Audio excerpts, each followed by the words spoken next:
अस्सलाम वालेकुम दोस्तों, उम्मीद करता हूँ सारे भाई खैर वाफियत के साथ होंगे और बिल्कुल ठीक ठाक होंगे। दोस्तों, सुबह का टाइम है और अभी मैंने अपने बर्ड्स को जो है इनके ऊपर से कवर हटाया है। ये सर्दी की वजह से इनको कवर करने के लिए रात के वक्त मैं इनके ऊपर डालता हूँ ताकि ये सर्दी से बचे रहें।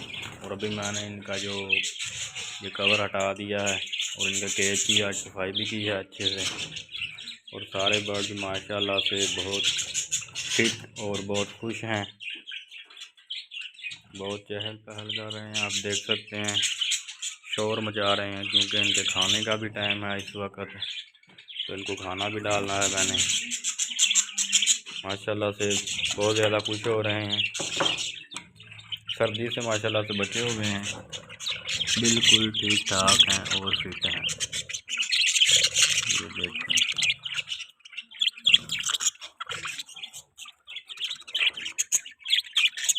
ये एक पेड़ है, इधर ही बैठता है उस मटकी में। इसने अभी तीसरे इलाके जो है वो अंडे देने हैं।